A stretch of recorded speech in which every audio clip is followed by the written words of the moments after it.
I now give the floor to Her Excellency Reem Ibrahim Al-Hashimy, Minister of State, International Cooperation of United Arab Emirates.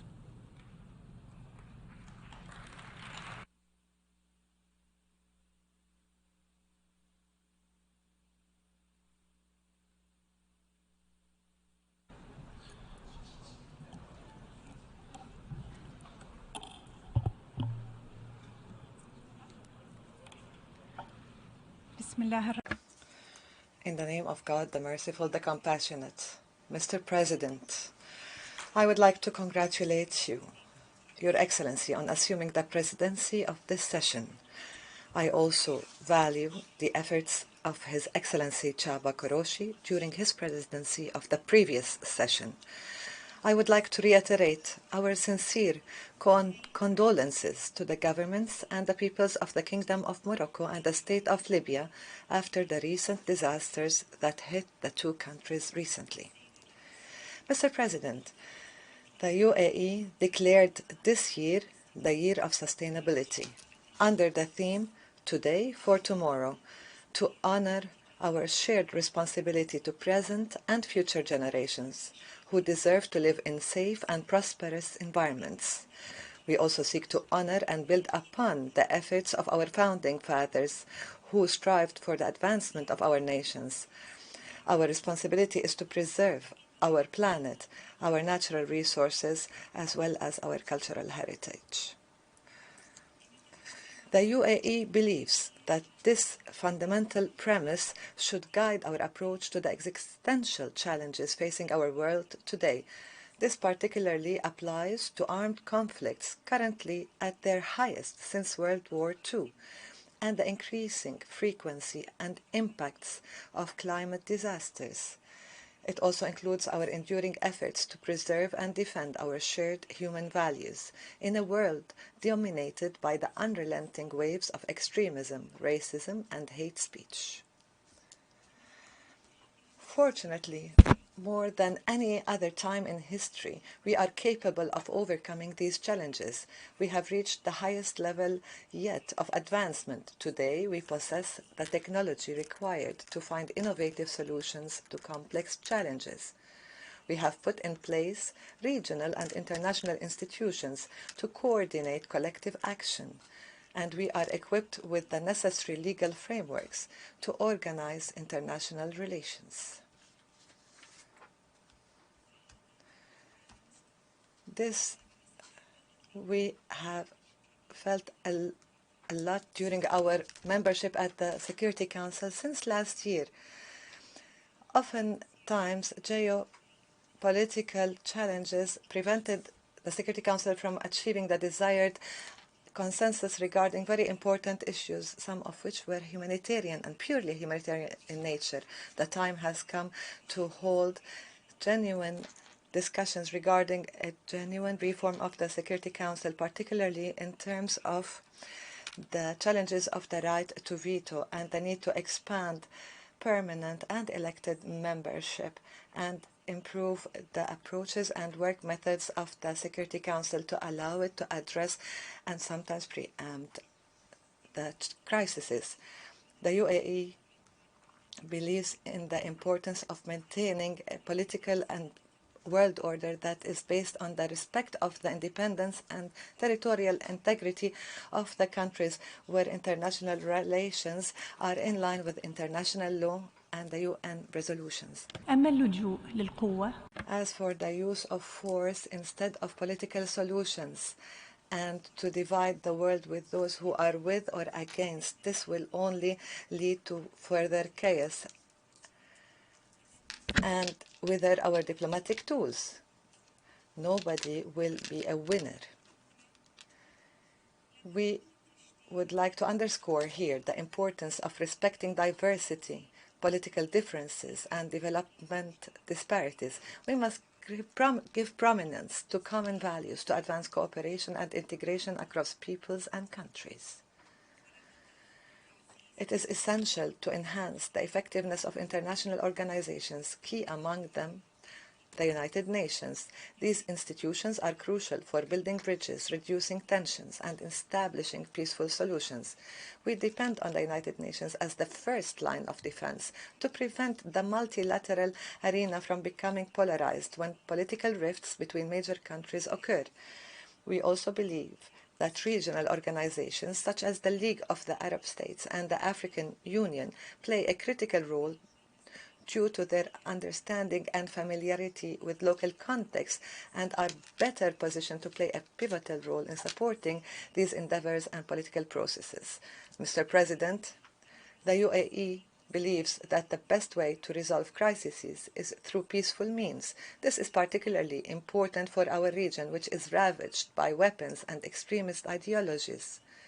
The UAE continues to exert all efforts to reduce escalation and call for dialogue and diplomacy to resolve differences. We have been focusing on creating a new reality to strengthen economic integration among the countries of our region. This would benefit the economies and people of the region and will enhance regional stability and prosperity.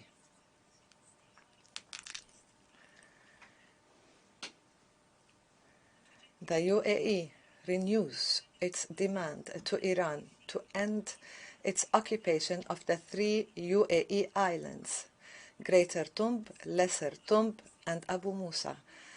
Our legitimate right to these islands has not diminished, and time will not diminish nor extinguish our sovereignty over these islands. We will continue to seek a resolution either through direct negotiations or through the International Court of Justice. This has been our firm stance for decades. We stress the position of the Gulf Cooperation Council that calls on Iraq to take serious and urgent steps to address the negative consequences of the ruling of its federal Supreme Court regarding the agreement concluded between Kuwait and Iraq on the regulation of maritime navigation in Khor Abdullah. This needs to be done in a manner that serves good neighborly relations in line with the international law and the agreements signed between the two countries. Our ultimate goal is to push for the zero problems with neighbors as a principle. Regardless of how great these challenges, it is critical to restore the legitimate sovereignty of states and prevent extremist and armed groups from maintaining a presence in our region. We must move forward with a vision that promotes peace, openness, coexistence, cooperation, and development. We believe that achieving this vision is possible. Our region is full of hope, resources, and our youth has great potential to lead our nations towards security, stability, and prosperity. This can only be achieved with political will and determined efforts. The UAE thus refuses to accept that conflicts in our region are inevitable. We believe that security, stability, and prosperity will be restored in Yemen, Syria, Sudan, Libya, Iraq, and Lebanon. We also believe in the establishment of an independent Palestinian state on the 1967 borders, with East Jerusalem as its capital. Without eradicating extremism, hatred, and racism from our region and globally, these efforts will not succeed. It has become abundantly clear that hate speech and extremism are closely linked to the spread and escalation of conflict. The Security Council acknowledged this fact in its historic resolution 2686 concerning tolerance, international peace, and security last June, an important initiative in which the UAE played a prominent role. The promotion of the values of tolerance and peaceful coexistence has an impact on people globally, yet not only in words but through their direct implementation, that they would be embedded within these communities. acts such as destroying a church in Iraq, burning the Holy Quran in Sweden, or attacking a Jewish cultural center in Argentina are all unacceptable actions that lead to chaos and discord. When dealing with these acts, we must do our utmost to refrain from using double standards and have effective and comprehensive strategies that would guarantee human rights, strengthen stability in communities, and address racist practices. It includes also to address the exclusion and discrimination against women and girls, as is the case in Afghanistan. Mr. President, the international community should be determined in its efforts to address the greatest threats to global stability, namely the development of nuclear weapons and the undermining of the global non-proliferation regime. We must never tolerate this type of threat, nor accept the risk of a nuclear conflict, one that would result in devastating consequences for all. We also stress the importance of alleviating the suffering of people affected by conflict situations, particularly through humanitarian exceptions when sanction measures are imposed. We should be mindful that civilians, and especially children, are not responsible for these conflicts. In the aftermath of the devastating earthquake this year in Syria, we have seen Arab nations set an example by prioritizing humanitarian support.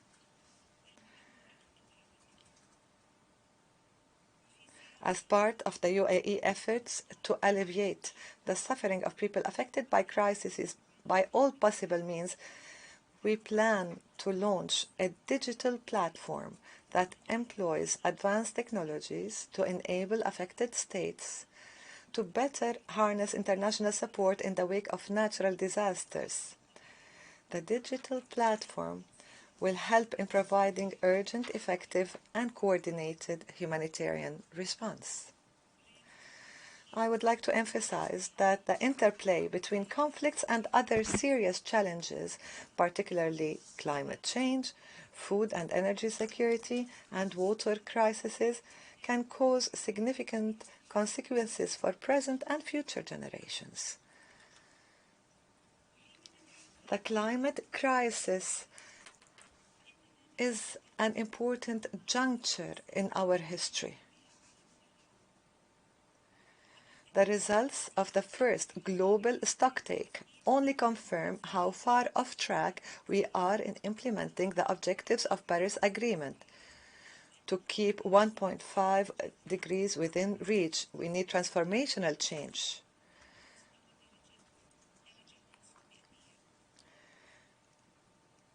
Some may see this as impossible, but the UAE disagrees. In this spirit, the UAE is hosting the 28th session of the United Nations Climate Change Conference, COP28, in 2 months.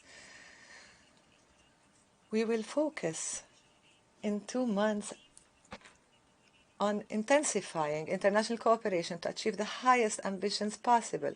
The action plan of the conference will focus on 4 main axes, namely, accelerating an orderly and just transition in the energy sector, advancing climate financing mechanisms, and enhancing the livelihoods and protection of individuals according to a transparent and inclusive framework. We must restore hope and be optimistic regarding our ability to confront climate change.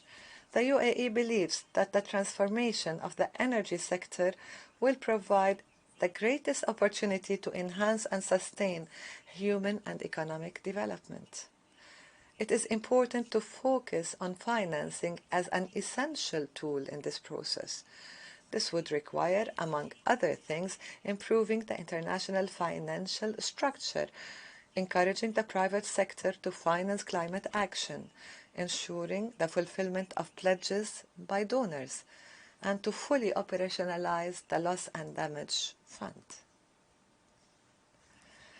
In line with UAE's values and approach, we will utilize the contributions of women, youth, and civil society, as well as the private sector.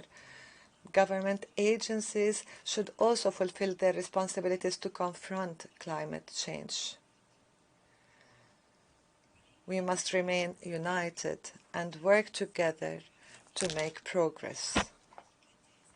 I would like to take and seize this opportunity to extend an open invitation to the world to actively participate in this conference and develop collective solutions to achieve a substantial shift in confronting climate change. A shift that allows us to move our focus from negotiations to achieving tangible results in pursuit of an inclusive and sustainable future. By addressing climate change, we can alleviate the food insecurity crisis.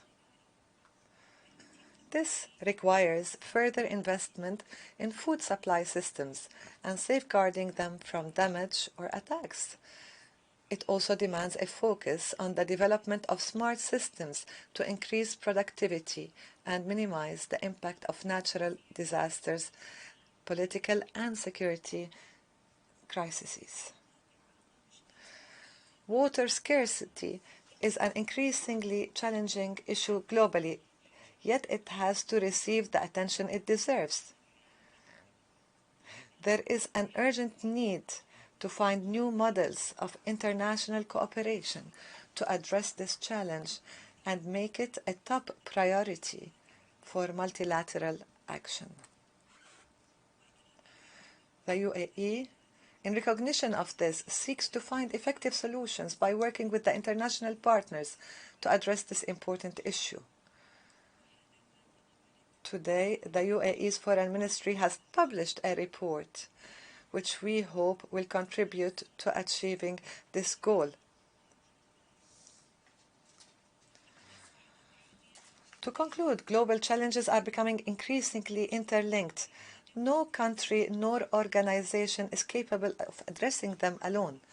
We are seeing this in the actions of terrorist groups in our region, who recruit their fighters and mobilize funds across borders.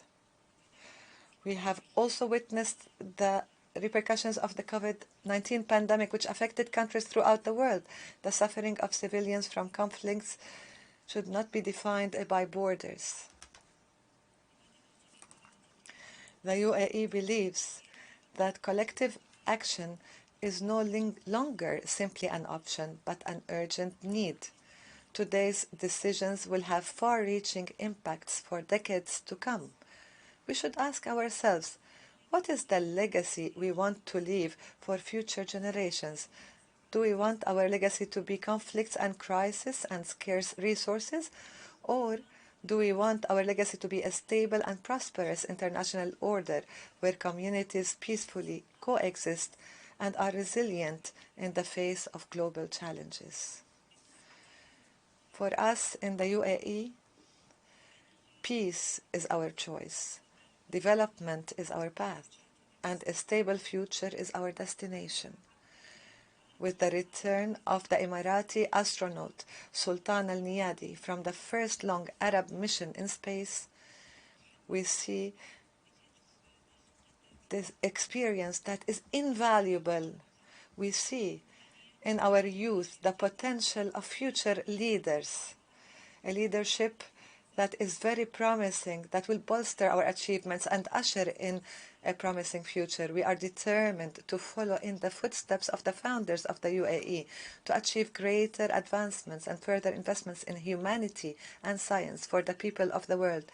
Our unwavering determination to achieve this objective is demonstrated in our policies, decisions, and relationship.